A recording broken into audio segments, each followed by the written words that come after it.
I have the Great Degeneration in mind here, but you've written a great deal about how economies, institutions, countries decline. You've already referenced this with Ferguson's law and how you think an empire is going to decline if interest payments exceed defense spending. But I'm wondering if there are other senses in which you view the United States as being on a precipice, and if there are other, perhaps, features of the current environment, such as the instantiation of Ferguson's law, that lead you to believe that this might be imminent unless something changes. My career began with economic history, and especially with financial history. I was drawn as an undergraduate to study the great economic disasters, the Depression, the hyperinflation that struck Germany after World War I. That's what I wrote my doctoral thesis about. So I've always been fascinated by the relationship between public finance and national security and domestic stability. So when I started to think seriously about the United States, which I only really began to do after I'd written my history of the British Empire, I began to ask myself questions not only about national security, but also about the public finances of domestic politics. The deficit, which is a recurrent feature of American fiscal policy since the turn of the century, is a problem that is telling us something important. If there is a difference between expenditures and tax revenues of around 7% of gross domestic product at full employment, there's something gravely wrong with our public financial architecture. Either we're not raising sufficient taxes or we're spending way too much on entitlements. And it's mostly entitlements. It's Medicare, Social Security, and so on. And no politician in the last 24 years has really been serious about addressing those problems, with the possible exception of Mitt Romney, who lost an election because he was willing to contemplate reform of entitlements. That's really the thing that Obama was able to trounce him with. And binders full of women caused a lot of issues. There was that too.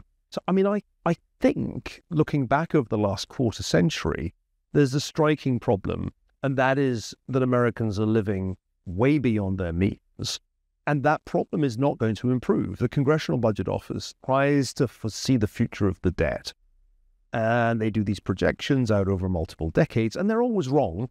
They always underestimate how fast the debt is going to go up. In the last quarter century, we've had a succession of crises, the global financial crises, COVID, and these crises have driven up the public debt relative to gross domestic product in a way that far exceeded the Congressional Budget Office's expectations. So we're now at the point that we have a larger debt to GDP than we did at the end of World War II. And it's forecast potentially to double to maybe 200% of GDP over the next couple of decades. At some point, that does become unsustainable because the cost of servicing this ever larger debt consumes more and more of our resources. What gets squeezed? Discretionary expenditure. What does that include? Defense. So I think there's a fundamental problem of political economy in America. And let me put it this way. The United States has a welfare state, contrary to popular belief. This is not some kind of pure free market libertarian system. There's a welfare state, originated in the New Deal, got much larger in the 1960s and 1970s. Reagan didn't get rid of it. And it's only grown. Obama added, of course, Obamacare. We now have a really quite large welfare state. That's what's driving up the federal government's spending on entitlements. It's also the most inefficient welfare state in the world. It delivers extremely poor outcomes for people at the lower end of the income distribution. Public health, if you're in the bottom quintile, is terrible, shockingly bad.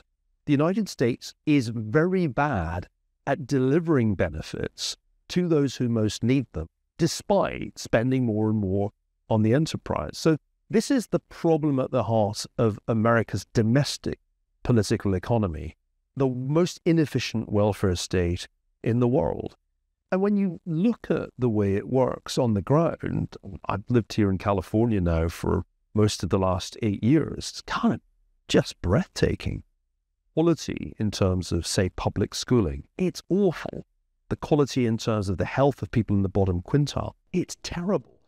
So the United States can't be said to be succeeding if the objective of domestic policy is to have a dynamic economy with a relatively equitable distribution of income that ensures that people at the lower end of the income distribution lead decent lives and not dying prematurely, whether it's in the case of single mothers in childbirth or in the case of young men as a result of gunshot wounds. Let me give you an example of why I find the situation of the United States in some ways baffling. We have seen a really striking increase in what have sometimes been called deaths of despair. The number of people in this country who died either of suicide or drug overdoses in the last 10 years is the same as the number of people who died of COVID in the pandemic. It's somewhat north of 1.2 million. Over 10 years, to lose 1.2 million people to suicide and overdoses is a terrible thing. Something's gone very wrong when such a large proportion of the population is succumbing to these so-called deaths of despair. And I didn't even include alcohol poisoning and the other things I could have included there. So something's not right. A lot of people are dying prematurely. Uniquely in the developed world, life expectancy's gone down. In the United States, we actually are doing worse than we were doing 5 or so years ago.